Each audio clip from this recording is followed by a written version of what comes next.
Merci, Père.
Élevons nos voix. Que ceux qui sont assis soient debout.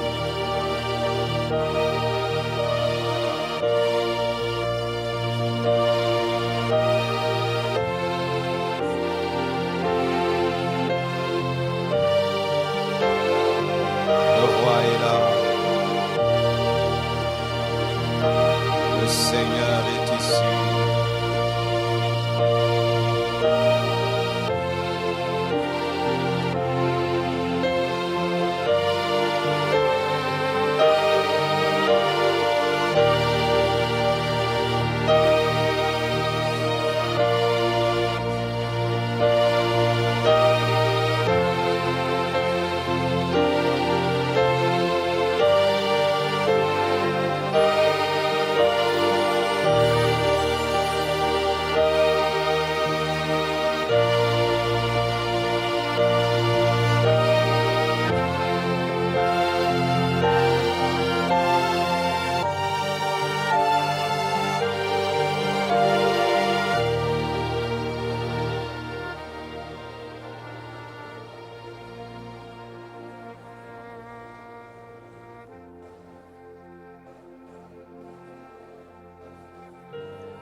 Lorsque nous le contemplons, nous sommes transformés en la même image, de gloire en gloire.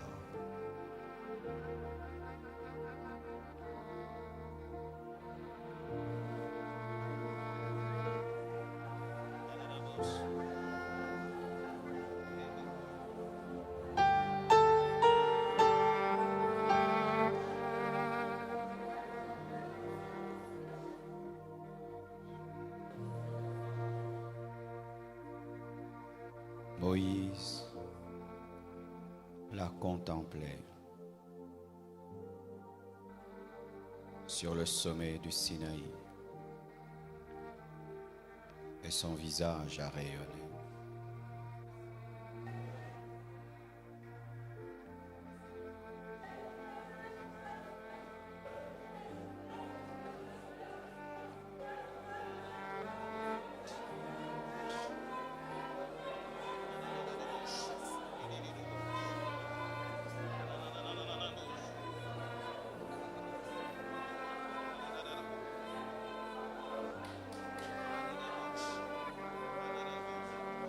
Il est ici au milieu de nous.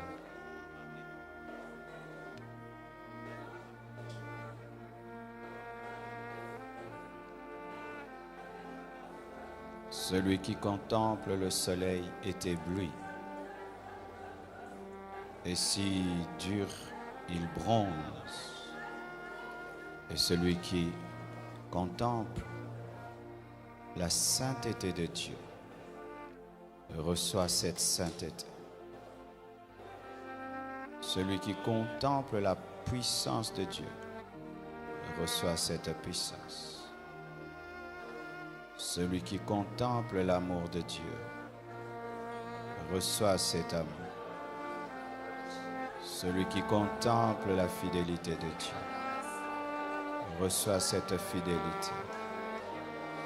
Car nous devenons ce que nous contemplons.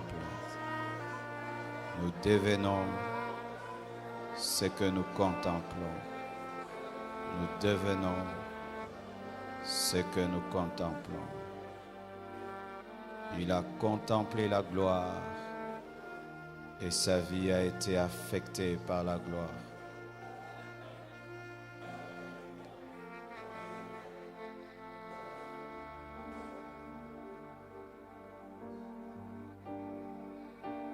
Lorsque tu viens à l'église et que si pendant tout le culte, tu n'as eu conscience que des hommes, de la chorale, du pasteur, de ta chaise, de ta personne, tu n'es pas entré dans le lieu très saint. Et malheureusement, beaucoup de personnes viennent à l'église, mais n'entrent pas dans le lieu très saint. Parce qu'elles continuent à avoir conscience des hommes, de leur environnement. Et le diable ne te laissera jamais te concentrer, parce qu'il sait que si tu plonges dans la présence de Dieu, il ne pourra jamais plus t'avoir.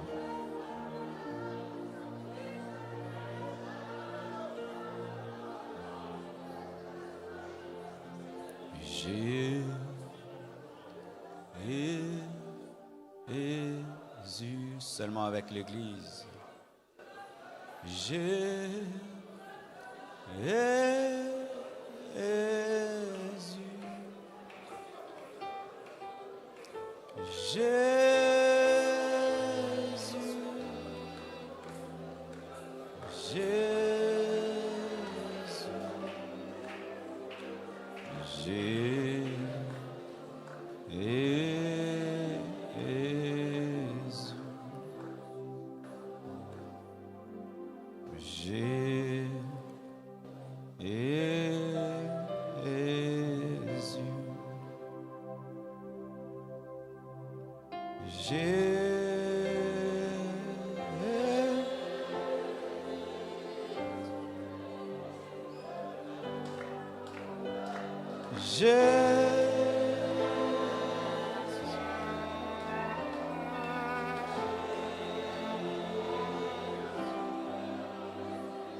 Il guérit des estomacs malades.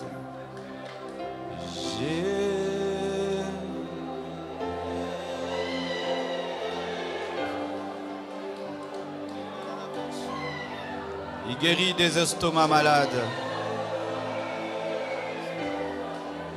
Il guérit des estomacs malades ce soir. Beaucoup d'estomacs sont guéris. Beaucoup d'estomacs sont guéris. Tu as défié Dieu. Malgré que tu avais des problèmes d'estomac, tu as jeûné. Beaucoup d'estomacs sont guéris. Tu vas le témoigner à la fin de ce jeûne.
Nous t'accueillons.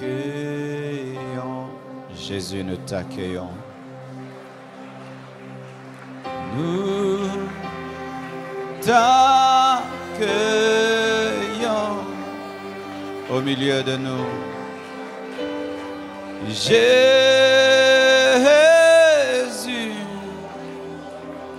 Jésus, nous t'accueillons.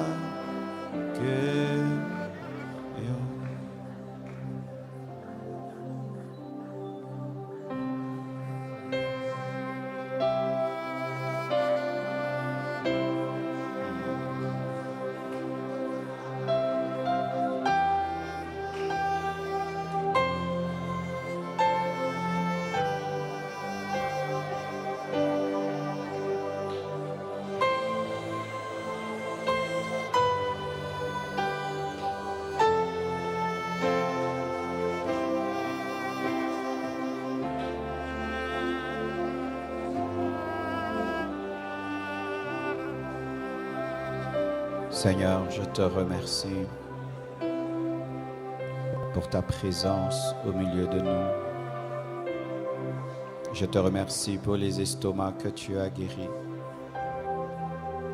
Je te remercie pour ta présence vivifiante. Merci de saturer ce lieu. Merci de bénir cette église et cette communauté. Merci de bénir Alpha 40. Merci de bénir ce 3e jour. Merci de bénir ton peuple qui te cherche au début de cette année 2021. Merci de baliser le chemin. Merci de bénir 2021. Merci de nous accorder ta grâce, ta protection, ta faveur. Merci Jésus pour ton amour. Merci pour la victoire sur le diable, la victoire sur le péché, la victoire sur la chair, la victoire sur le monde. Parle-nous encore loin ce message par le Saint-Esprit. Et j'ai ainsi prié au nom de Jésus-Christ. Amen. Acclame très très fort le Seigneur. Gloire à Jésus. Je vous salue au nom de Jésus-Christ. Je ne serai pas long, étant donné que nous avons pris beaucoup de temps. Donnez-moi seulement 45 minutes. Nous allons lire la parole. Nous sommes dans Hébreux 10, verset 24. Hébreux 10, verset 24. La Bible dit « Veillons les uns sur les autres pour nous exciter à la charité, à l'amour et aux bonnes œuvres. » Et nous lisons un verset complémentaire, Matthieu 25, 34 à 40. Matthieu 25, 34 à 40. La Bible dit « Alors le roi dira à ceux qui seront à sa droite, « Venez, vous qui êtes bénis de mon Père, prenez possession du royaume qui vous a été préparé dès la fondation du monde. Car j'ai eu faim et vous m'avez donné à manger. J'ai eu soif et vous m'avez donné à boire. J'étais étranger et vous m'avez recueilli. J'étais nu et vous m'avez vêtu. J'étais malade et vous m'avez visité. J'étais en prison et vous êtes venus vers moi. » Les justes lui répondront, « Seigneur, quand t'avons-nous vu avoir faim et t'avons-nous donné à manger? Ou avoir soif et t'avons-nous donné à boire? Quand t'avons-nous vu étranger et t'avons-nous recueilli? Ou nu et t'avons-nous vêtu? Quand t'avons-nous vu malade ou en prison et sommes-nous allés vers toi? » Et le roi leur répondra, « Je vous le dis en vérité, toutes les fois que vous avez fait ces choses à l'un de ces plus petits de mes frères, c'est à moi que vous les avez faites. » Nous terminons avec Jacques 1, 27. Jacques 1, 27. « La religion pure et sans tache devant Dieu notre Père consiste à visiter les orphelins et les veuves dans leur affliction et à se préserver des souillures du monde. » Que Dieu vous bénisse abondamment. Asseyez-vous. Depuis le premier jour, j'avais dit que pendant ce programme d'Alpha 40, ce jeûne, nous allons équilibrer le jeûne, la prière et les bonnes œuvres. Car selon Ésaïe 58, verset 6 jusqu'en bas, le jeûne qui plaît à Dieu n'est pas seulement un jeûne où nous courbons nos dos comme des jonques. Ce n'est pas seulement se priver de nourriture ou se mortifier, mais c'est aussi manifester de l'amour envers nos prochains. Ce qui fait que le lundi est dégagé pour vous permettre d'aller pratiquer la parole, mais pas seulement le lundi, tous les jours de votre vie. On a voulu vraiment que, par ce programme du lundi, nous puissions mettre un accent sur la pratique des bonnes œuvres. Et aujourd'hui, nous commençons cette série d'enseignements sur la puissance des bonnes œuvres. Hébreux 10, verset 24, nous dit « Veillons les uns sur les autres pour nous exciter à la charité et aux bonnes œuvres. » La volonté de Dieu, c'est que dans l'Église, nous puissions tout le temps nous rappeler que nous devons demeurer dans l'amour et dans la manifestation de l'amour. Dans l'Église primitive, les chrétiens veillaient les uns sur les autres pour qu'ils demeurent dans l'amour.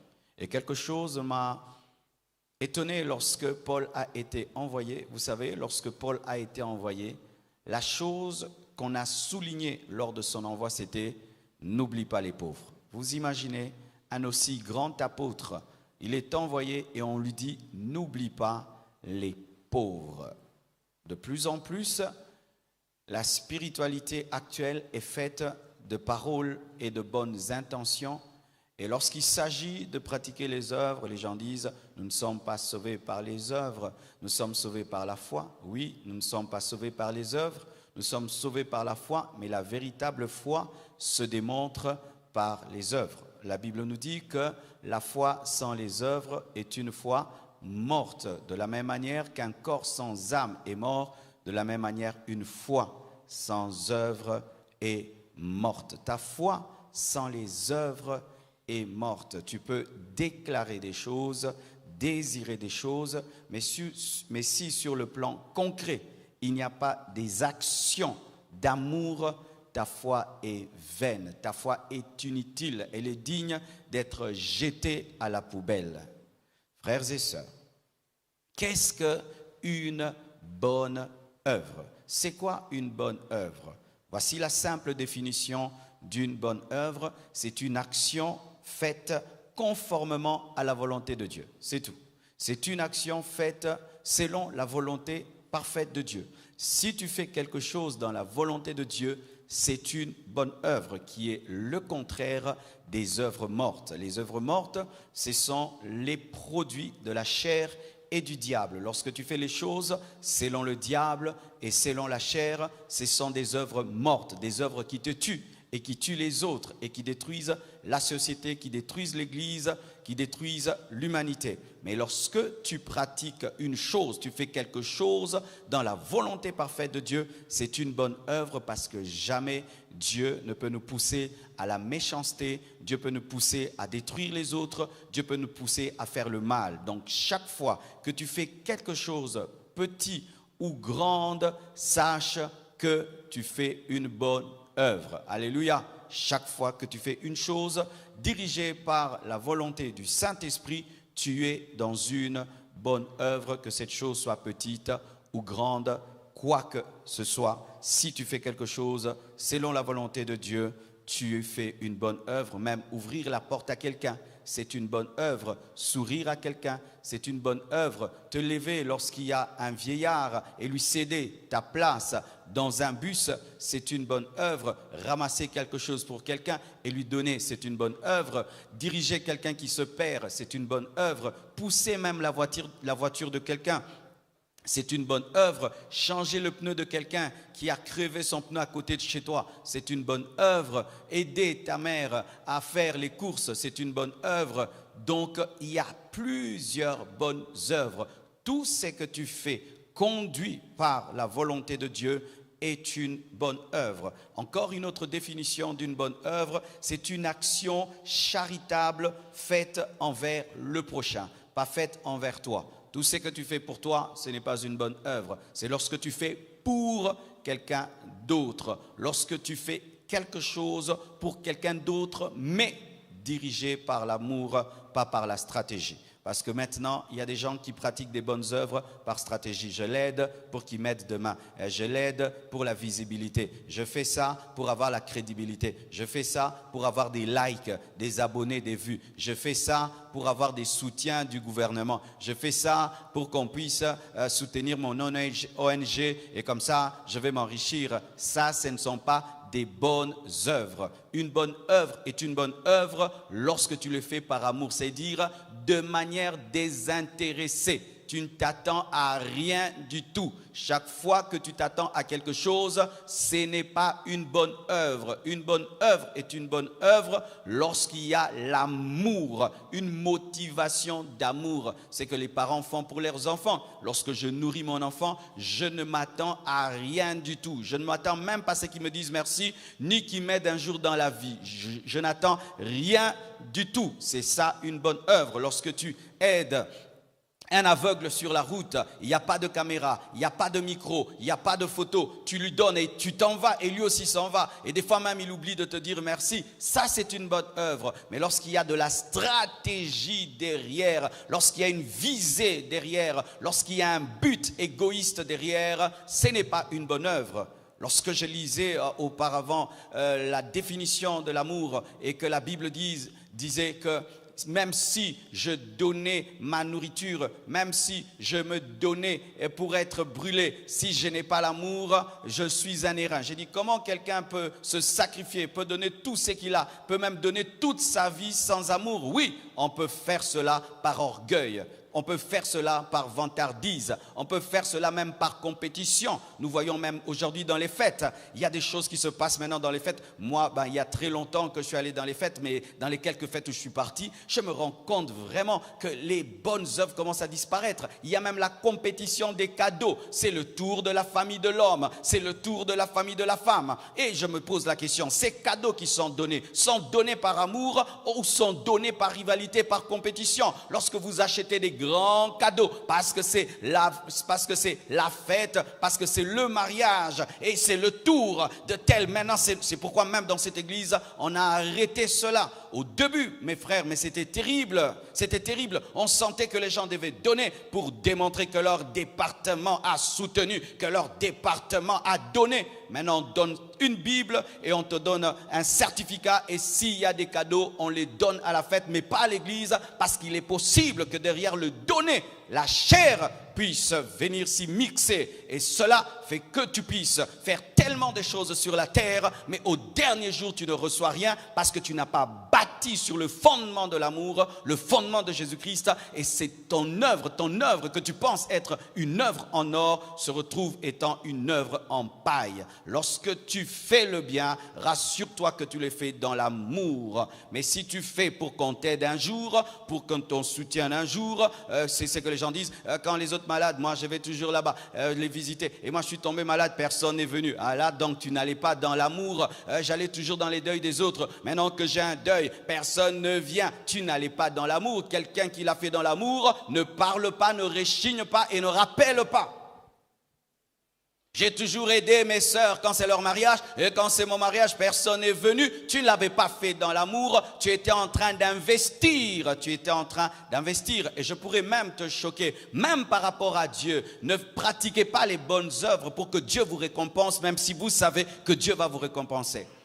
Alléluia. Un jour, j'ai entendu un païen critiquer les chrétiens dans le domaine des bonnes œuvres et je lui ai donné raison. Il a dit, les chrétiens sont terribles. Il faudrait qu'on puisse leur dire qu'ils seront récompensés au ciel pour qu'ils puissent aimer. Il faudrait qu'on leur dise que Dieu va les bénir pour qu'ils puissent aimer. Ils ne peuvent pas aimer sans récompense. Il faut toujours qu'on promette quelque chose pour qu'ils fassent quelque chose. Et c'est un bas niveau, Oh, il faut aider les orphelins, Dieu te bénira, il faut aider. Oui, Dieu bénit toujours parce qu'il n'a jamais la dette d'un homme. Mais si tu le fais par récompense, ce n'est pas de l'amour, tu utilises le pauvre comme étant la terre. Tu utilises le pauvre comme étant la terre, tu utilises l'autre comme étant la terre. En soi, si Dieu enlevait la dimension de la bénédiction, tu n'allais pas faire du bien. Alors qu'il y a des païens qui ne croient même pas en l'existence de Dieu qui font du bien. Mais si nous les chrétiens, pour que nous puissions faire le bien, il faudrait que Dieu te bénisse. Ce qui fait que certains disent, depuis que je fais ça, je ne vois rien. Depuis que je ne vois rien. Cela prouve déjà que ce n'était pas des bonnes œuvres. Ce n'était pas des bonnes œuvres. Lorsque seulement quelqu'un commence à chanter, j'ai fait ceci, je n'ai rien vu. J'ai fait ceci, je n'ai rien vu. C'était un investissement. Ce n'était pas une bonne œuvre. Lorsqu'on est dans la dimension de la bonne œuvre, on ne s'attend à rien du tout. Alléluia. C'est pourquoi répentez-vous mes frères pour toutes les fois où vous avez dit je n'ai rien vu. Je pense que lorsque Tabitha était en train de donner des vêtements aux veuves, elle n'attendait pas une résurrection, elle le faisait dans l'amour et Dieu lui a rendu. Alléluia. Et Dieu lui a rendu. Je ne pense pas que cette femme sunamite, lorsqu'elle était en train de prendre soin du prophète, elle attendait une bénédiction, mais Dieu lui a donné. J'ai remarqué ceci dans l'église, les personnes qui font les choses pour quelque chose finissent toujours par se fatiguer. Oui, finissent toujours par se fatiguer parce que lorsqu'on regarde tout le temps la montre, bien aimé, le temps passe lentement. Mais si tu es occupé, tu ne sentiras pas le temps passer. Et les personnes qui font du bien et regardent, maintenant une année, j'ai pas vu, 2 ans, j'ai pas vu, tu vas arrêter de le faire. Mais si tu le fais par amour, tu n'attends rien. Lorsque Dieu va te surprendre, tu seras surpris. Alléluia. Alors ne faites pas, lundi j'ai fait ça, mais je n'ai rien vu jusqu'à samedi. Ce n'est pas la parole de Dieu. Une bonne œuvre est pratiquée dans l'amour. Et l'amour ne s'attend à rien. À rien. Je t'aime, point barre. Que tu m'aimes, que tu ne m'aimes pas, je t'aime. Alléluia. L'amour n'a pas besoin d'être aimé pour aimer. Je répète, l'amour n'a pas besoin d'être aimé pour aimer. Dieu t'a aimé sans que tu puisses l'aimer. Il t'a donné son Fils Jésus-Christ sans que tu puisses prier. Il t'a même donné son Fils avant même que tu n'existes.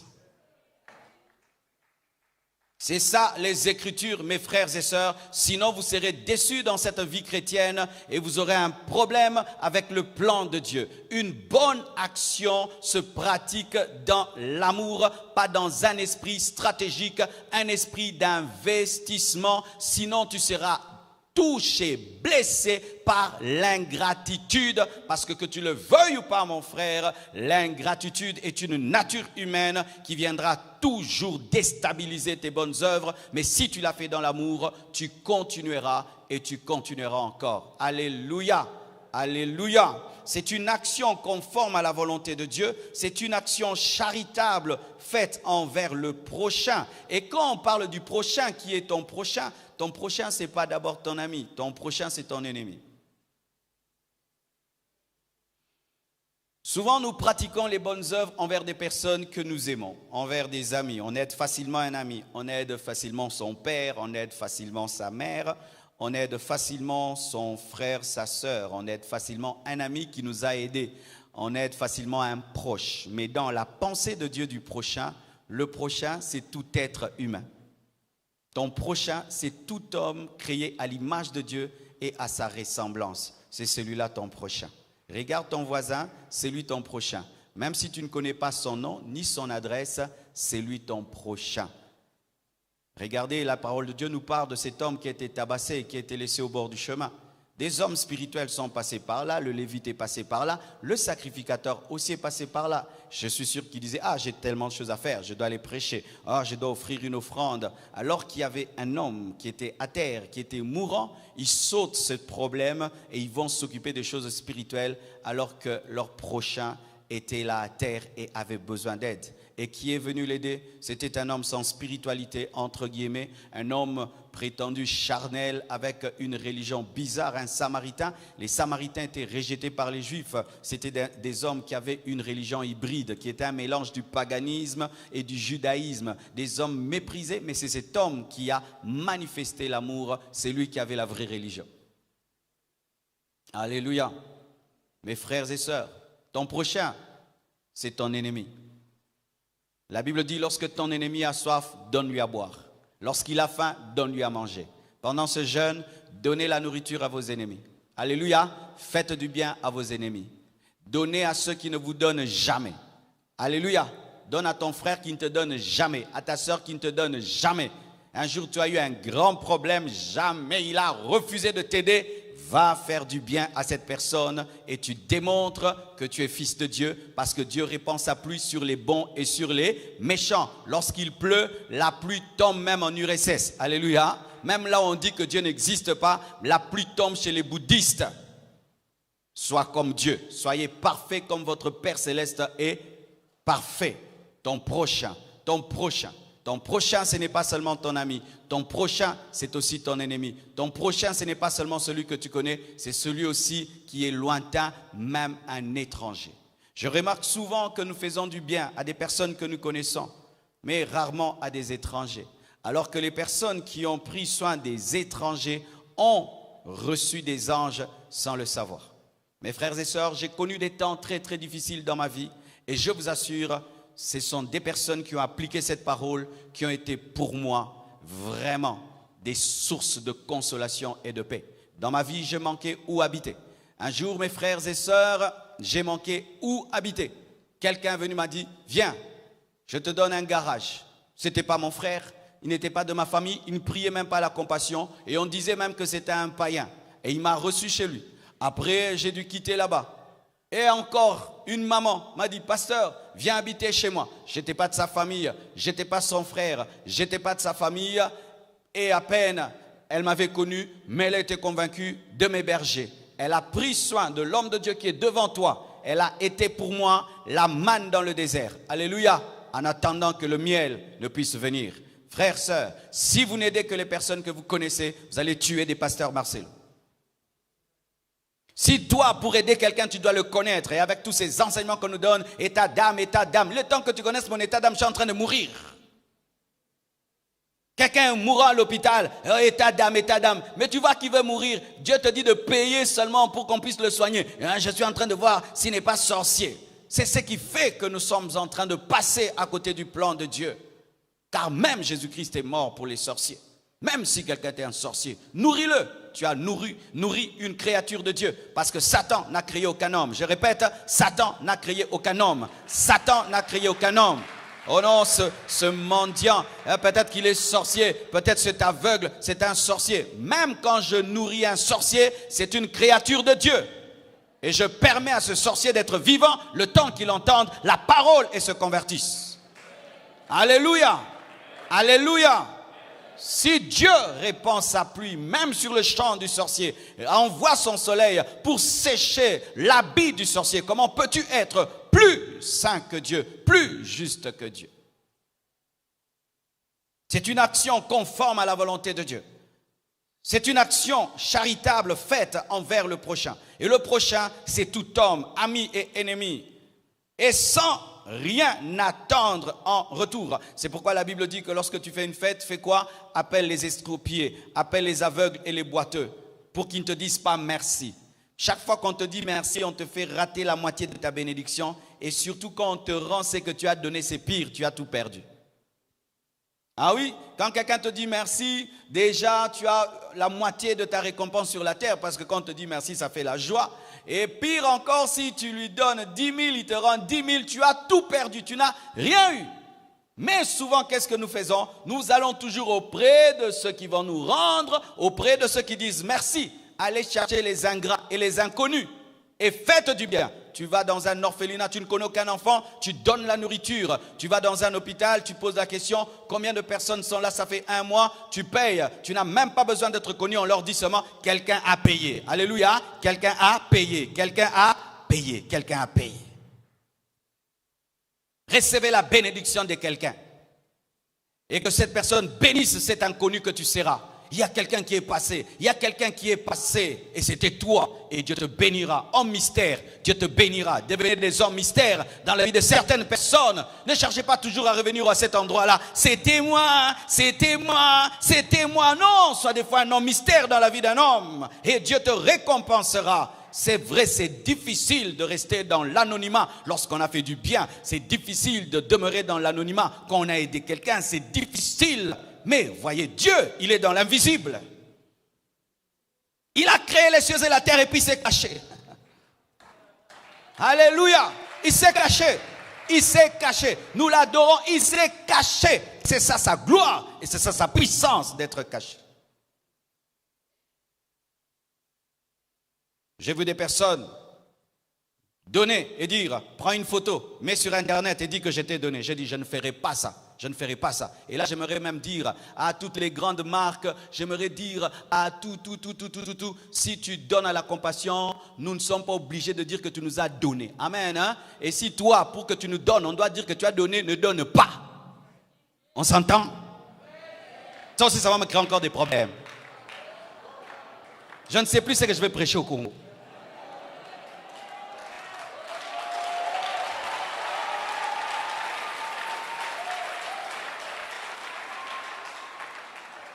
Alléluia. Et les bonnes œuvres sont petites ou grandes. J'en ai parlé. Il y a des grandes œuvres qui sont reconnues déjà, je vais en parler. Mais souvent, nous négligeons les petites œuvres. Et ça fait que nous attendons pratiquer des grandes œuvres pour obéir à la parole de Dieu, alors que la Bible nous dit que nous sommes des lumières. La lumière éclaire en tout moment. Alléluia. Et dès le matin, pratiquer des bonnes œuvres. La première bonne œuvre qu'on pratique le matin, vous la connaissez? Qui connaît? Dire quoi? Bonjour à ta femme. La première bonne œuvre, c'est dire bonjour à ton mari. Quand tu te réveilles, tu ne salues pas ton mari, tu ne salues pas ta femme, tu as raté la première bénédiction. Dire bonjour à ton père. Il y a des enfants qui ne saluent jamais leurs parents. Mais venez ici, pasteur Shalom. Va saluer ton père. Tu ne salues pas ton mari? Pasteur Shalom, va saluer ton mari. Je ne t'ai pas épousé, maman. Saluer. Saluer. Salue ta femme dès le matin. Salue ton mari dès le matin. Salue tes enfants. Salue tes parents. Le sourire matinal. Tu sais qu'un simple sourire peut changer une journée. Change la journée de ta famille. Change la journée de ton mari. Change la journée de ta femme. Souriez aux autres. Des petites choses comme ouvrir la porte, aider. Dans les petites choses, faire une tasse de café, tu donnes à ton mari. Une tasse de thé, tu donnes à ta femme. Des petites choses. Des petites choses. Des fois, nous pensons qu'il faudrait impressionner Dieu en faisant des choses extraordinaires, alors que certains, au milieu de vous, Dieu ne vous a pas demandé des grandes choses. Ah oui, vous devez le savoir. Ce ne sont pas tous les hommes qui sont appelés à faire des très très grandes choses sur la terre. Vous connaissez cette histoire? Un homme est venu devant de Dieu. Il a dit, Dieu, je suis devenu un grand banquier. Dieu lui dit, merci, mais je ne t'ai jamais demandé cela. Moi, j'ai voulu que tu sois pasteur. Voilà que tu as été un banquier et les âmes sont allées en enfer. Et puis un autre vient, oh Dieu, je suis devenu un grand pasteur. Regarde la communauté que j'ai bâtie. Dieu dit, non, je ne t'ai jamais appelé à être pasteur. Moi, je t'ai appelé à être un banquier, afin que tu puisses soutenir les prédicateurs. Et regarde, beaucoup de ministères sont morts parce que toi, tu n'as pas eu l'argent. Et puis une dame est venue, complexée, craintive. Elle se tient devant Dieu et puis elle dit à Dieu, moi je n'ai rien fait. J'ai eu cet enfant, je l'ai élevé, c'est tout ce que j'ai fait. Et Dieu lui a dit, tu as réussi. Je ne t'ai pas envoyé sur la terre pour faire des grandes choses. Je t'avais envoyé sur la terre seulement pour engendrer cet enfant, l'élever selon le Seigneur, et tu l'as fait. Et cet enfant sera un grand serviteur et il bénira le monde entier. Tu as réussi. Des fois, tu négliges tellement de choses. Tu cours pour faire des grandes choses, alors qu'il y a des petites choses qui t'attendent chez toi à la maison, dans ton quartier. Dans ton quartier, tu ne salues personne. Mais tu cours ici à l'église pour torchonner, pour balayer, pour chanter, danser. Alors que si tu saluais tes voisins, tu allais amener un réveil. Des chrétiens qui sont chrétiens dans une avenue, mais personne ne sait. Personne ne sait. Tu es un boudeur, le boudeur de l'avenue. Celui qui ne salue personne, celui qui ne s'occupe de personne, celui qui ne regarde personne. Mais ici à l'église, tu salues et tu... Alors que ta mission, c'est dans ton quartier. Regardez cet homme, ce lévite et ce sacrificateur. Ils ont couru à l'église, couru au temple. Pourquoi? Parce qu'ils présumaient que prendre soin d'un homme qui était tabassé au bord du chemin n'était pas un grand travail, alors que c'était ça le but de Dieu. Aujourd'hui, en venant à l'église, il y a eu des aveugles qui se sont approchés de ta voiture lorsque tu t'es arrêté. Tu n'as rien donné. Tu es venu vite à l'église pour donner ton offrande ici. Cet aveugle va rentrer à la maison et il ne va pas manger. Peut-être qu'il a fait 2 jours sans manger. Et tu étais son salut. Tu étais son salut. Mais tu as élevé tes vitres. Pourquoi tu ne le connais pas alors que c'était Jésus? Bien recevoir un visiteur, l'honorer, ça c'est aussi une bonne œuvre. Je vous ai toujours raconté l'histoire de cette femme. Lorsque j'avais, je crois, 21 ans ou même 19 ans, des fois à la maison, je n'arrivais pas à étudier. Alors je cherchais un endroit calme, paisible. Et un jour, je passe devant chez elle et je vois une belle maison. Je frappe et puis je m'approche. J'ai dit, maman, est-ce que tu peux me permettre d'étudier chez toi? C'est tout ce que je lui avais demandé, poliment. Et c'était quoi? C'était une servante de Dieu qui avait prêché une fois la compassion. Elle a dit, oh, tu pries à Flaming Fire chez Pasteur Capé? Je dis oui. Alors viens. Elle a dressé une table. Elle m'a installé dans son grand salon. Elle a dit à tout le monde de ne pas me déranger. Tout jeune que j'étais. Et j'ai commencé à étudier. J'allais tous les jours chez elle pour étudier. Et quand je devais partir, elle dressait une table. Elle me nourrissait comme un roi. Et un jour, je dis, pourquoi tu fais ça? Elle a dit, Dieu m'a dit que tu es un grand homme. Mais j'étais un jeune garçon, de rien du tout. Et chaque fois, elle me prophétisait quand j'arrivais chez elle. Elle me recevait avec respect. Aujourd'hui, nous sommes restés unis avec cette femme. C'est ma maman. Mais toi, il faut que quelqu'un soit grand. Il faudrait que tu reçoives un grand. Là, maintenant, tu vas bien servir. Alors que Jésus-Christ est caché dans un petit. Prendre soin de ton petit frère. Ta mère te laisse ton petit frère et dit, lave ton petit frère, habille-le. C'est rien. Non, prends soin de lui. C'est Jésus. C'est Jésus. Mes frères et sœurs, nous nous compliquons, nous cherchons Dieu sur des montagnes, alors que Dieu est caché dans tellement de personnes autour de nous. Tellement de personnes. Même tes travailleurs, il est caché. En eux, tu peux le regarder, puis Dieu te dit, fais-lui du bien. Et tu lui fais du bien. Pourquoi? Jésus est en lui. Ouvrez vos yeux, ouvrez vos yeux. Vous cherchez des grandes choses, alors que le secret est dans les si petites choses.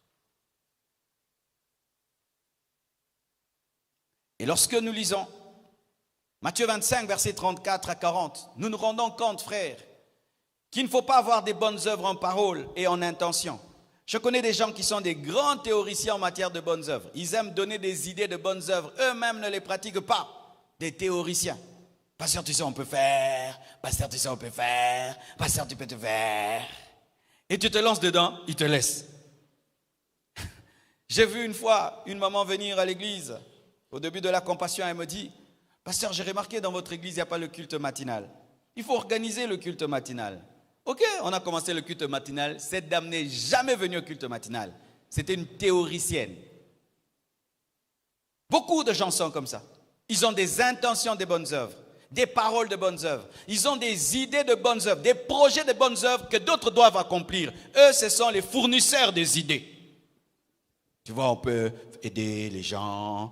Pasteur, il faut aider les gens. Il faut aider ce frère-là. Il faut aider celui-là. Pasteur, il faut faire ceci. Et puis, il faut faire cela. Lui-même, il ne fera rien du tout. Il ne fera rien du tout.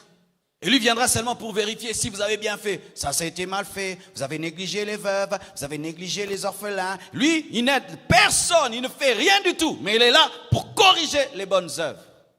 Avoir le fardeau des bonnes œuvres, avoir des intentions, avoir des paroles, ce n'est pas ce que Dieu te demande. Dieu demande des actions. Qu'est-ce que tu fais concrètement? Qu'est-ce que tu fais concrètement? Tu as des idées, tu as des projets, tu as même écrit, je ferai ceci, je ferai cela. Dieu n'a que faire de tes projets. Vous vous souvenez, au début de ma foi, un jour, je suivais la radio et j'ai entendu un enfant qui pleurait. Sa mère était morte, son père s'était remarié et la marâtre l'avait chassé. Et l'enfant pleurait. Il avait été traité de sorcier. Et je pleurais dans ma chambre. J'ai dit, Dieu, bénis-moi, j'aimerais faire un orphelinat. Je crois que j'avais 21 ans. Et j'ai promis à Dieu, si tu me bénis, je ferai un orphelinat. Si tu me bénis. Et Dieu me dit, vous les hommes, vous parlez trop quand vous n'avez rien. Une fois que je vous bénis, vous oubliez. Et je vous assure, des années sont passées. 20 ans, l'orphelinat, là, je vais faire cette année. Vous imaginez? Je parle de moi. Je parlais orphelinat, je parlais orphelin, je parlais. Et puis un jour, Dieu m'a dit, oh non, tu as trop été dans la théorie, tu le fais. Tu le fais. Frère, quittez vos projets, quittez vos paroles. Dieu ne te demande pas d'avoir des projets. Dieu ne te demande pas d'avoir des intentions. D'autres pleurent même quand ils voient les pauvres. Ils pleurent. Les gens sont pauvres. Bon, on y a collé là, non? Quand je vois les aveugles, quand je vois...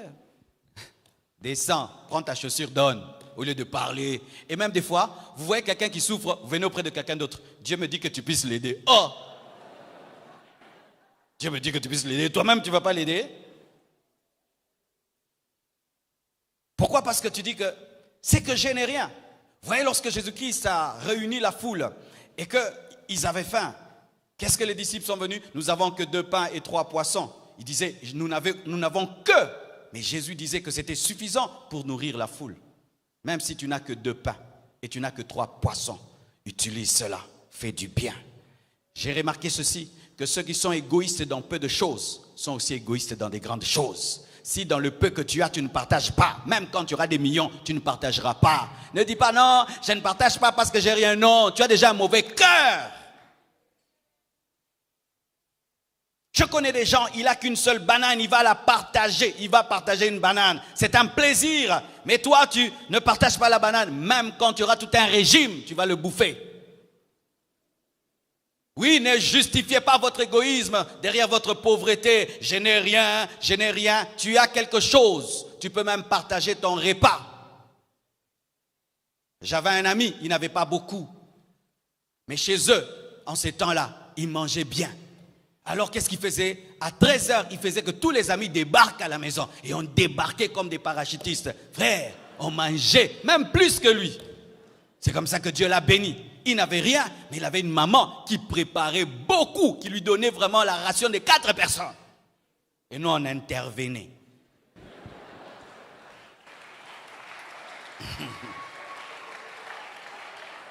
Ah oui. Et dans les années qui sont venues passer, après des années, j'ai eu des petits problèmes avec lui.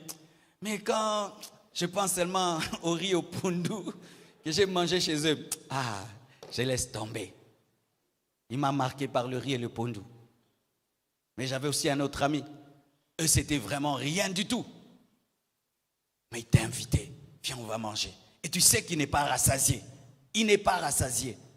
Vous qui refusez de partager parce que vous n'allez pas vous rassasier, vous avez des problèmes spirituels. Certains même, quand vous voyez des visiteurs, vous allez diminuer la chaleur du plat. C'était à 10, tu ramènes à 2.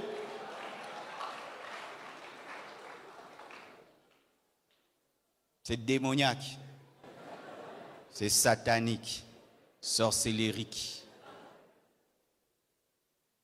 N'ayez pas des intentions. N'ayez pas des projets. Agissez. Bonne œuvre. Pas bonne pensée. Pas bonnes intentions. Bonne œuvre. Vaut mieux une bonne œuvre que 1000 idées. Vaut mieux une bonne œuvre que 1000 projets. ONG, nanana. Vaut mieux. Et lorsqu'on a commencé ce projet d'orphelinat, on a rencontré une sœur de cette église extraordinaire. Elle-même un jour vous racontera son histoire. Cette fille n'a rien du tout, mais elle a de l'amour. Elle a de l'amour pour les enfants de la rue. Elle va les chercher. Elle organise même des fêtes pour eux. Qu'est-ce qu'elle fait? Elle utilise ses relations, sa capacité de convaincre. Elle va chercher des entreprises. Elle demande des mousses pour aller donner. Elle n'a rien, mais elle sait convaincre. Elle sait parler. Et cette fille au ciel aura une grande récompense. Arrêtez vos projets. Arrêtez de voir quelqu'un d'autre faire ce que toi tu dois faire. Proposez toujours des idées de faire aux autres, comme si tu étais venu accompagner ceux qui doivent pratiquer des bonnes œuvres. Car sachez, lorsque tu accompagnes quelqu'un qui fait des bonnes œuvres, tu n'auras que la récompense visuelle. Ah oui, parce qu'il y a des gens qui vivent avec des gens qui donnent, ils pensent qu'ils donnent. Toi, tu ne donnes pas. Tu vois quelqu'un donner, mais toi, tu ne donnes pas. Parce qu'à force de fréquenter quelqu'un qui donne, on suppose qu'on donne. Non, regarde bien, tu ne donnes pas. Maman kabaka fort. Yo moko lobi maman bina kabaka fort. Yo observaka fort. Notre église donne. Elle fait quoi? Elle s'occupe de ceci. Il y a la bourse d'études. Notre église a ceci. Est-ce que tu fais quelque chose? Rien. Tu te glorifies de ce que les autres font. N'ayez pas des intentions. N'ayez pas que des fardeaux. N'ayez pas que des paroles. N'ayez pas que des projets. Agissez. Et n'attendez pas faire des grandes choses. Faites des petites choses. Même dans le culte. Maintenant, pendant cette semaine, c'est plein. Mais il y a des adultes qui manquent des places. Et il y a des frères bien assis à côté d'une maman. Et il est en train de parler la langue. Tu es un païen. Oui, tu es un païen.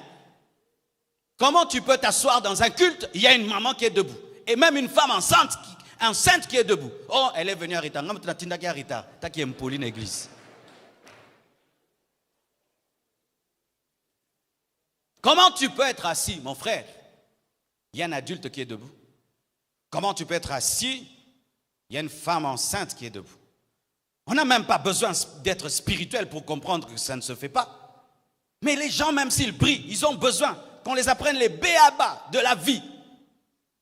Céder la chaise, se tenir debout, honorer le vieillard, honorer la femme enceinte. Ça, il faut qu'on lui dise que le Saint-Esprit m'a dit que tu dois t'élever, car tu vas te lever, l'onction de Dieu viendra sur toi. Ah, l'onction, j'aurai l'onction. Ah, maman, rebababa, shabababa. Ce n'est pas normal. Ce n'est pas normal. Tu vas dans un avion, tu vois une femme qui se bat pour faire entrer ces valises-là. Toi, tu es chrétien, tu passes. Arrête-toi, aide-la. Aide-la.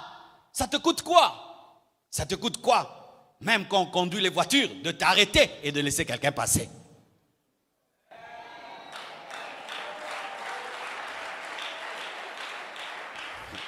Vous savez, une fois, j'étais pressé, il y avait un roulage là, je suis passé. Il a crié, hé frère! J'ai dit, ah, il me connaît. Ah, Seigneur. Oui, frère. Vous savez, quand j'étais à Limité, je ne me rendais pas compte de ce qui se passait à Kinshasa. Mais depuis que je suis là où je suis, je me rends compte que les embouteillages à Kinshasa ne sont pas causés par les routes. C'est causé par l'égoïsme. Je suis pressé, laisse-moi passer, laisse-moi passer. Et vous faites 2 heures du temps, tout le monde veut passer. Céder la route, t'arrêter, laisser l'autre passer. Tu es gratté, tu n'insultes pas.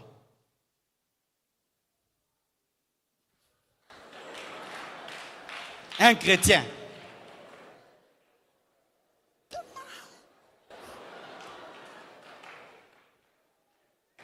Et puis vient à l'église. Ah, mais c'est celui qui m'a fait. Il est pasteur. Ah, je rentre à la maison. Alléluia. Une bonne œuvre. La Bible dit, alors le roi dira à ceux qui seront à sa droite, venez, vous qui êtes bénis de mon Père, prenez possession du royaume qui aura été préparé dès la fondation du monde. Là, il s'agit du tribunal du Christ lorsqu'il va nous récompenser pour toutes nos bonnes actions. Et il dit maintenant, car j'ai eu faim et vous m'avez donné à manger. J'ai eu soif et vous m'avez donné à boire. J'étais étranger et vous m'avez recueilli.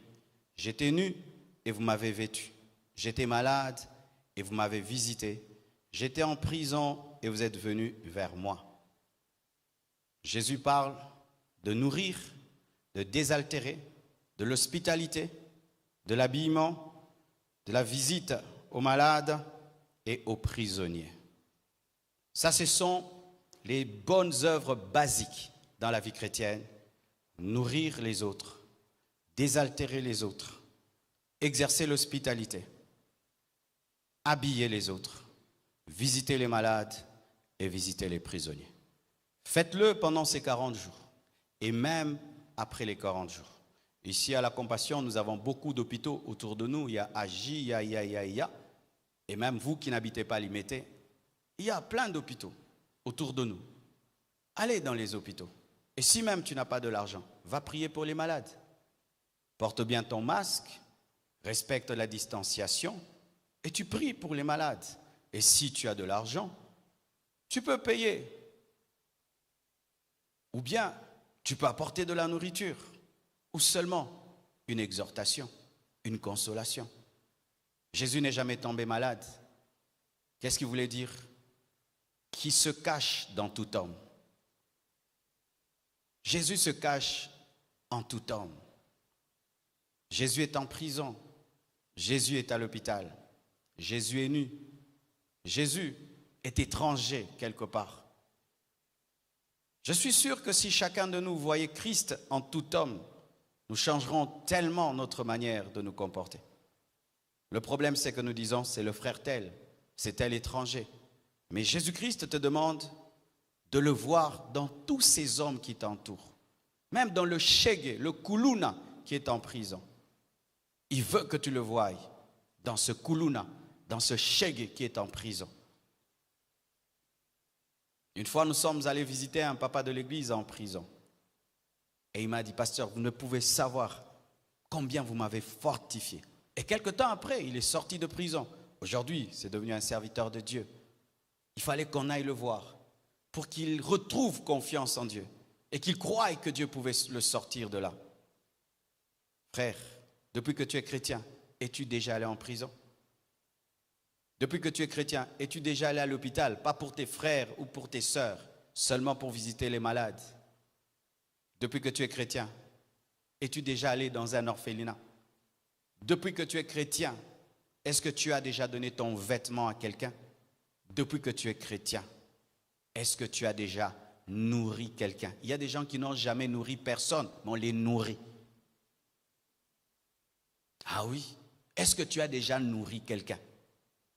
Est-ce que tu as déjà nourri quelqu'un? C'est un plaisir que de nourrir quelqu'un. Ah oui, ça fait du bien, surtout s'il a de l'appétit. J'aime pas nourrir les gens là qui ne mangent pas bien. Merci. Au Congo, on nous a mal éduqués. On nous a dit que quand tu vas quelque part, il ne faut pas manger. C'est un manque de politesse. Ce sont les éducations là de 1970. Que quand on va quelque part, si on te dit, qui veut manger? Je n'ai pas faim. Alors que tu meurs. Vous savez que ce n'est pas la politesse? Moi, j'avais ça, j'avais cette éducation-là. Alors, une fois, j'étais invité chez des amis. Ils étaient très classe. On me dit, Marcelo, viens manger. Et ils voyaient que j'avais faim. Parce que quand tu as faim, ça se voit. Hein? Et puis, j'ai dit, non. Et puis, ils m'ont regardé. Et ils m'ont donné une éducation. Ils ont dit, Marcelo, quand tu invites à table, même si tu as faim, salis même l'assiette. Et j'avais compris que j'étais mal éduqué. Quelqu'un se brûle. Il se tracasse pour te mettre de la nourriture. Et toi, tu joues quoi? Au rassasié. Et tu penses que c'est ça la classe. Et certains, on les enseigne que quand tu prends un sucré, il faut toujours laisser un peu. Pour dire... Mais c'est le gaspillage. Hein? Mauvaise éducation. Il faut frimer la bouffe.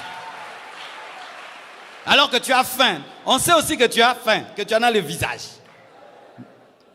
Honorer quelqu'un qui t'invite à table, c'est manger. C'est manger. Il a la joie. Moi, vraiment, je t'invite à manger chez moi, tu ne manges pas. Tu me décourages parce que même moi, si je vais avancer, je ne sais plus avancer parce que toi, tu n'avances pas. On t'invite à manger, mange et puis tu bénis la maison. Et c'était bon, merci beaucoup. C'est un plaisir que de nourrir. C'est un plaisir que d'habiller quelqu'un. Tu vois, tu habilles quelqu'un, il porte aussi le vêtement là. Tu sens vraiment, ça lui va bien. Ah, tu as la joie. Mais certains, même si tu lui donnes, il ne va pas porter.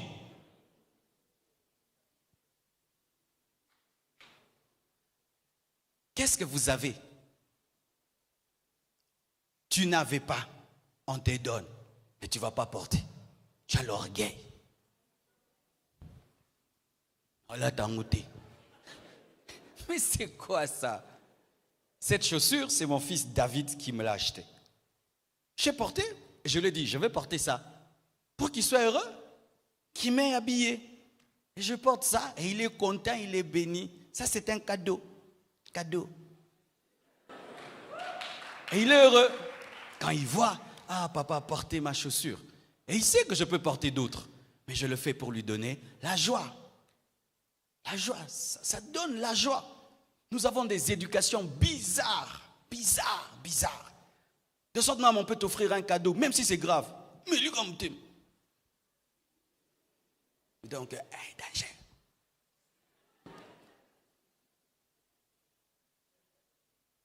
Nourrir, désaltérer. La Bible nous dit que même Dieu compte les verres d'eau que nous donnons à l'un de ses enfants. Au ciel, tu seras récompensé même pour avoir donné un verre d'eau. Un verre d'eau. Un verre d'eau. Donné avec joie, donné avec amour est une bénédiction. Quand tu n'as pas beaucoup, donne même de l'eau.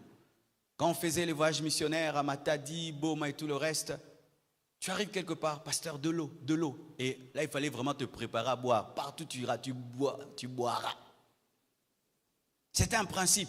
Un homme de Dieu ne peut pas quitter ta maison sans boire de l'eau. Donnez de l'eau. Exercez l'hospitalité. Recevez des gens chez vous. Recevez des gens chez vous. Des enseignements ont été donnés contre l'hospitalité. C'est pourquoi les enfants de Dieu ne pratiquent plus cette parole, alors que ce sont des anges qui ont été chassés des maisons. Dieu m'a dit, je n'habiterai jamais avec un inconnu. Quel verset tu as? Donne-nous ton verset. Toi qui as dit ça. Personne n'habitera chez moi. Donne-nous le verset. Donne-nous le verset. Il y a toujours certaines personnes qui doivent passer par la maison d'un autre avant de devenir autonome. Et c'est une bénédiction que quelqu'un vienne chez toi dans la faiblesse. Et puis, se marie, il devient grand, tu es béni. Mais maintenant, il y a des chrétiens qui ont de tels principes. Personne ne peut habiter cette maison. Dieu t'a dit, ou c'est ta chair qui te l'a dit. Même si tu étais blessé, ne change pas ta blessure en verset biblique. Je répète, même si tu étais déçu, ne change pas ta déception en verset biblique. Continue à croire la parole jusqu'à ce que tu trouveras une personne qui peut habiter avec toi. Alléluia. Habillé. On nous dit souvent que si tu partages tes vêtements, quelqu'un peut amener tes vêtements dans le monde des ténèbres. Qui a déjà entendu ça? Et vous qui portez les tombolas, vous connaissez? D'autres même portaient les culottes des tombolas et les cinglés. Arrêtez ces choses-là. Si tu donnes dans l'amour, même si on amène ton vêtement dans le monde des ténèbres, cela ne te fera rien du tout.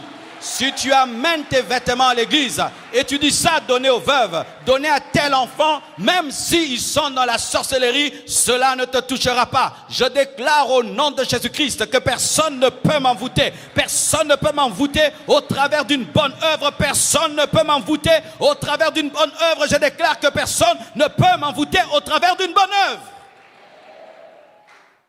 Comment croyez-vous de telles choses? Je prends soin de toi dans l'amour et dans la foi. Et toi, tu vas prendre mon vêtement, tu l'amènes dans le monde des ténèbres. Et puis, je suis envoûté. Je ne crois pas ça. Le jour où nous demanderons d'apporter des vêtements, apportez les vêtements.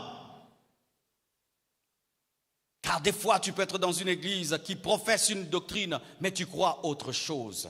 C'est ça le problème aujourd'hui. On peut être dans une église, mais on croit d'autres doctrines. Et tu dis, à côté Bilamba, jamais, jamais. Mais qui a fabriqué ce vêtement que tu as?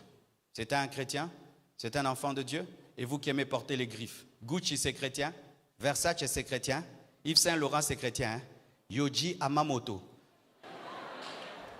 Gianmarco Ventura, c'est chrétien? Mais vous êtes fiers de porter des Gucci? Vous êtes fiers de porter de ceci?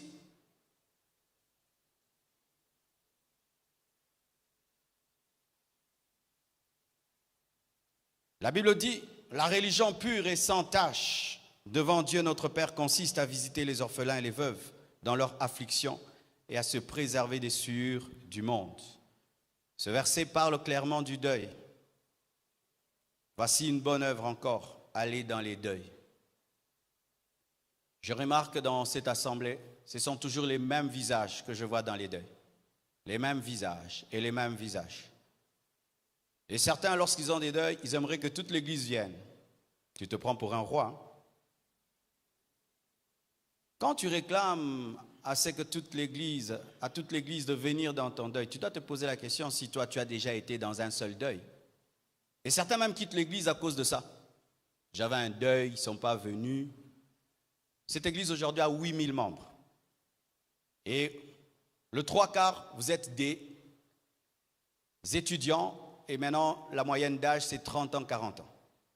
Et quand on voit les statistiques et la longévité en Afrique, les parents, souvent, ils restent sur cette terre 70 ans, 80 maximum. N'est-ce pas? N'est-ce pas? Qui a quelqu'un qui a 90 ans dans sa famille? Au moins toi, que Dieu te bénisse. Mais la plupart d'entre nous, il n'y a pas des gens qui ont 90 ans.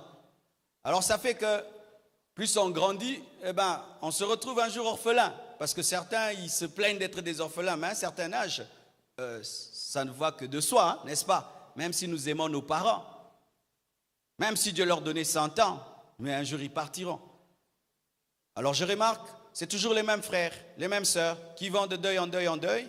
Et certains, lorsqu'ils perdent leurs parents, et des fois on a 2-3 deuils, ils veulent que toute l'église vienne.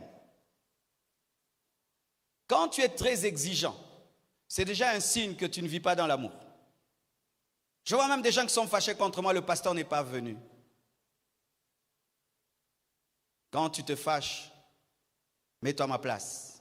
Il prêche, il jeûne, il va visiter des malades, il doit faire ceci et cela. Et si même tu envoies quelqu'un, non, lui-même devait être là. Lui-même devait être là. Mais les mêmes aussi te disent, pasteur, tu dois te reposer. Mais quelqu'un qui est allé dans des deuils n'est jamais exigeant envers les autres parce qu'il sait c'est quoi aller dans un deuil. Je vous assure, vous tous qui êtes là, personne n'est venu. C'est parce que souvent tu ne vas pas dans les deuils. Mais quelqu'un qui connaît c'est quoi aller dans un deuil, s'asseoir sur une chaise pendant 4 heures du temps sous le soleil, n'est pas exigeant envers les autres. Tu es exigeant parce que tu ne le fais pas, tu ne le pratiques pas. C'est pourquoi même dans ton département, lorsqu'on dit qu'il y a un deuil, tu lis et tu passes. Ça ne te concerne pas. Mais le jour où quelqu'un partira, tu voudras qu'on se mobilise.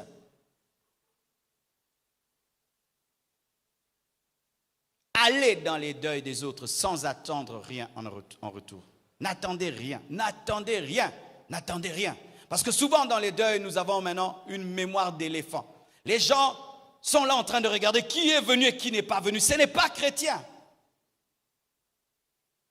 Et on voit après un deuil, l'église se divise. Les gens se déchirent, même les familles, au Yakité. Même si la personne est malade, il faut qu'elle vienne.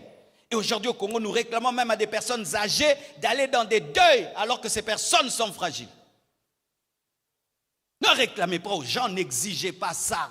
N'exigez pas. Quelqu'un peut venir ou ne pas venir. Il faut toujours penser, dire peut-être qu'il n'a pas eu la force, il n'a pas eu le temps. Mais si c'est pour toi l'occasion de recevoir de l'amour à tout prix, tu n'es pas chrétien. Les chrétiens ne quémandent pas l'amour et n'exigent pas d'être aimés.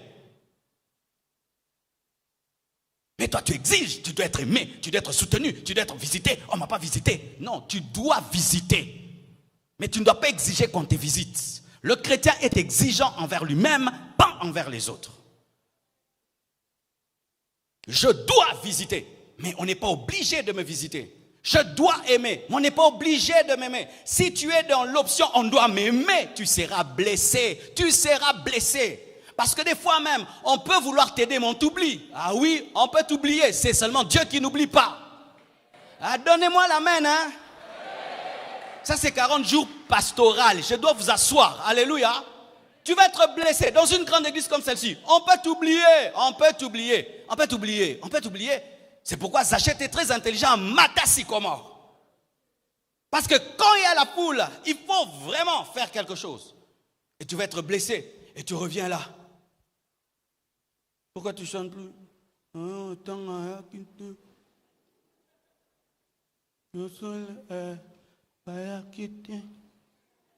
Tu es un bébé spirituel. Tu es un bébé spirituel. Jésus était abandonné à la croix. Il a dit, Père, pardonne-leur parce qu'ils ne savent pas ce qu'ils font. Abandonné à la croix. Il était en train de mourir pour eux. Lorsqu'on grandit dans la vie chrétienne, on ne cherche plus à recevoir. On ne cherche plus à recevoir de l'amour. On cherche à en donner. Et lorsque tu commences à en donner, tu deviens très compréhensif envers les autres. Parce que tu sais c'est quoi que d'aller à l'hôpital. Tu sais quand tu exiges à quelqu'un d'aller à l'hôpital, tu sais que tu lui exiges de mettre sa vie en jeu, n'est-ce pas? En ces temps-ci, vous savez ça? D'être infecté par le corona. Donc il doit braver la peur du corona, d'entrer dans cet hôpital et tout. Et il vient te voir une fois. Et comme il n'est pas revenu, tu es fâché. Comment tu n'es pas revenu?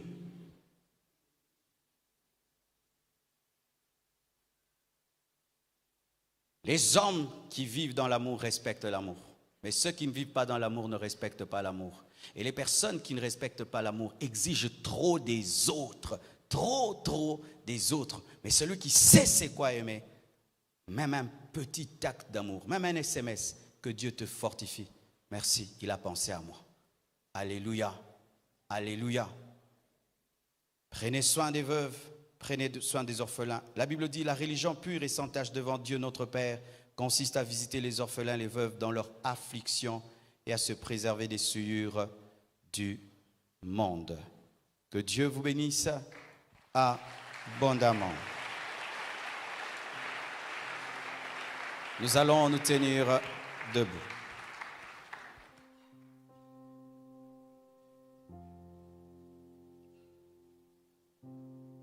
Seigneur Dieu de gloire,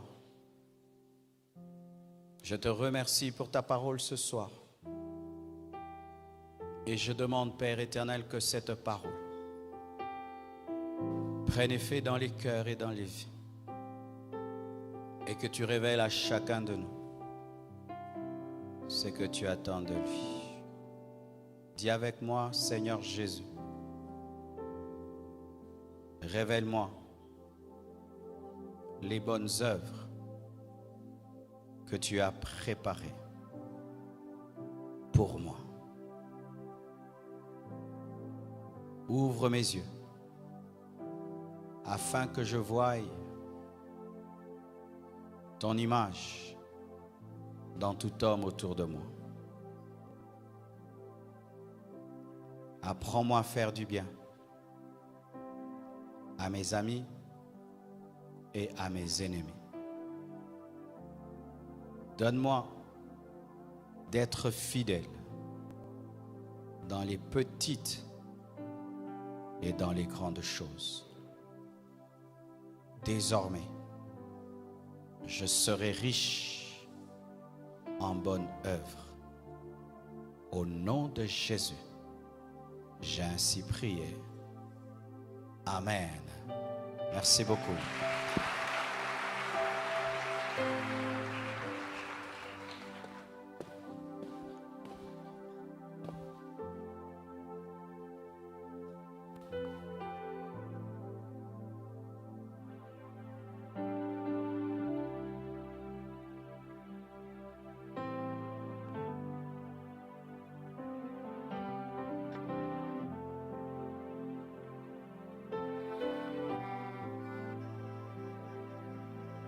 Pouvons-nous acclamer le Seigneur?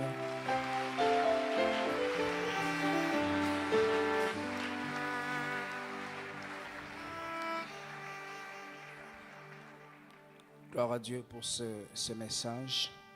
Nous allons passer au service d'offrande. Nous aurons deux services. Le tout premier, nous allons offrir à Dieu et en parallèle, nous allons apporter nos offrandes pour la construction. Et dans le second service, nous allons bénir cette parole qui nous a édifiés, instruits et apporter nos dîmes. Est-ce qu'on peut s'approcher, s'il vous plaît?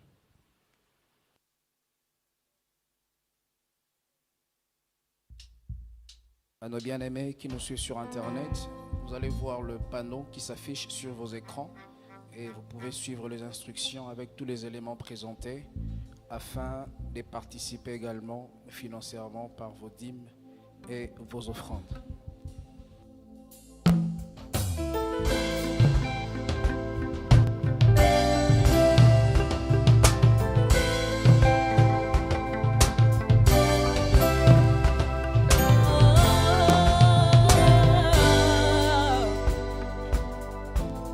Je veux marcher comme tu as marché.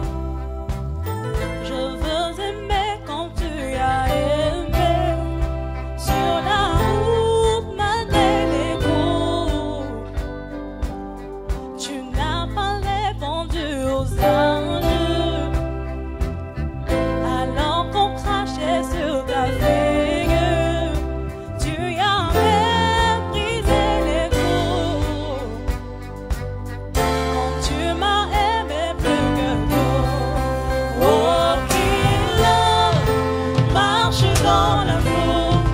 Oui, je veux marcher chaque jour dans son amour, car la miséricorde triomphe du jugement, triomphe de l'amour. Oui, l'amour triomphe encore. Walking love, marche dans l'amour, quel que soit le poids de blessure, l'amour triomphe toujours.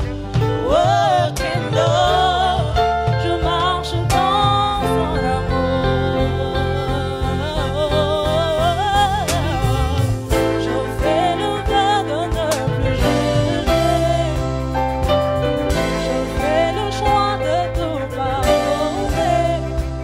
À genoux et sur ma route. Nous allons passer au second service. Nous allons bénir la parole qui nous a instruits ce soir et apporter nos dîmes.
Jésus, alors que le service du protocole s'approche avec les paniers, nous allons donner quelques communiqués. On nous rappelle que du lundi au samedi, nous avons culte matinal ici à l'église de 6h à 7h juste. Il y a cure d'âme et délivrance chaque jour à l'église de 9h à 16h pour ceux qui ont besoin de parler en nom de Dieu, un entretien, une cure d'âme. Les secrétariats est ouvert tout le jour de 9h à 16h pour répondre à ses besoins. Il y a la coordination de la salle H24 qui informe toute l'assemblée de son fonctionnement tout le jour, 24 heures sur 24. Et elle nous exhorte donc de venir passer des moments forts dans la présence de Dieu afin que les feux ne soient pas éteints. Le département du social informe l'église qu'il y a une caisse d'aumône à l'entrée de l'église et nous invite humblement à y participer pour assister ceux qui sont dans les besoins selon Matthieu 25, 31 à 42. Une des raisons de plus pour pratiquer cette parole qui vient d'être prêchée. La presse informe l'église de la mise en disposition des prédications en format audio à la table située à côté de l'estrade et ceux qui en veulent sont donc priés de passer juste après les cultes, mais également ces prédications sont disponibles chaque mercredi et vendredi dans la fourchette de 10h à 15h. Nous rappelons à toute l'Assemblée que nous continuons avec les réseaux mondiaux d'intercession chaque jour à partir de 21h de partout où nous sommes. Quelques exhortations, habillons-nous décemment à l'église et même en dehors de l'église, veillons sur nos biens avant, pendant et après les cultes, respectant les mesures barrières et portant convenablement nos masques. Nous allons inviter les hommes de Dieu ici présents, prédicateurs, modérateurs, et à l'insuffisance de leur nombre, président, nous avançons afin de prier pour ces offrandes.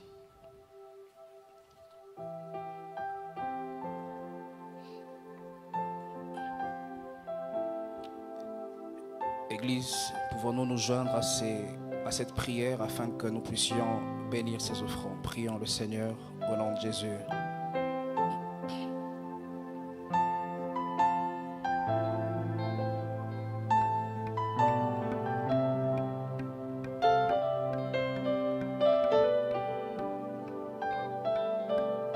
Au-delà, Seigneur, des simples billets des banques, ce sont nos vies représentées. Au-delà de simples billets des banques, ce sont des fardeaux que nous déposons dans ta présence. Au-delà des simples billets des banques, ce sont des percées que nous voulons. Au-delà des simples billets des banques, ce sont de prières converties à ces billets des banques. Seigneur éternel, nous prions que tu décodes ces prières. Nous prions que tu aies un regard favorable sur ces offrandes. Dieu saint, ce qui sort de nos bouches, ce qui sort de nos poches, ne quitte pas nos vies. Père, nous te prions que tu bénisses ton peuple, que tu sanctifies ces offrandes, que tu bénisses ton Église. Rends-nous riches pour ta gloire. Nous prions que tu donnes de travail à ceux qui en cherchent, que tu donnes de la promotion à ceux qui en cherchent. Père, que tu donnes l'argent, les capitales à ceux qui en ont besoin afin qu'ils se lancent dans un business au nom de Jésus-Christ de Nazareth. Et nous déclarons ainsi que ces finances sont bénies au nom suprême de Jésus. Nous disons Amen.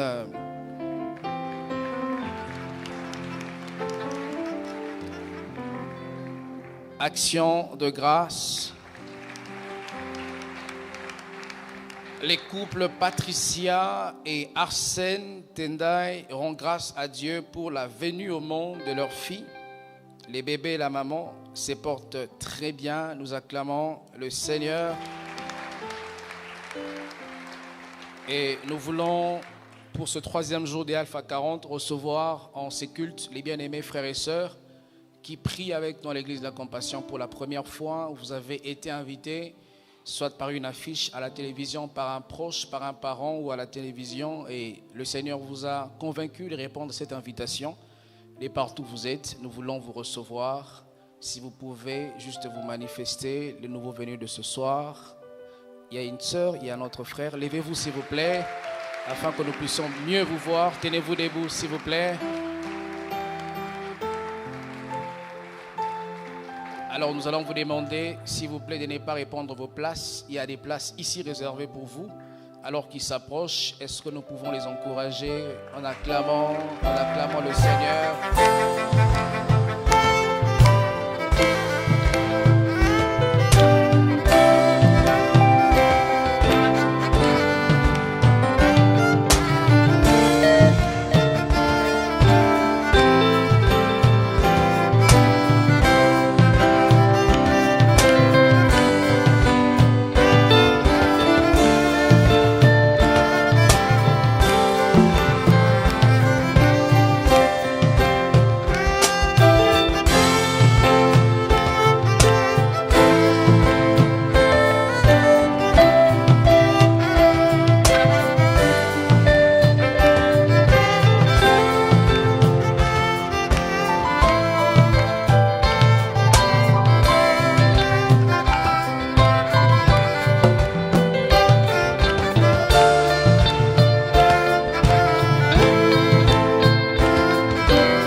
Très heureux de vous compter ce soir parmi nous. Nous avons prié le Seigneur pour que vous soyez là et c'est un grand plaisir, une grande joie.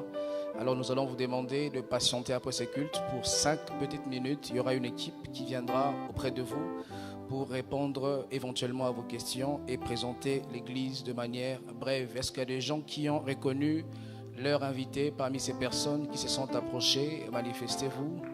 Que Dieu vous bénisse abondamment. Nous prions au pasteur de bien vouloir y prendre la parole. Nous nous tenons debout, s'il vous plaît.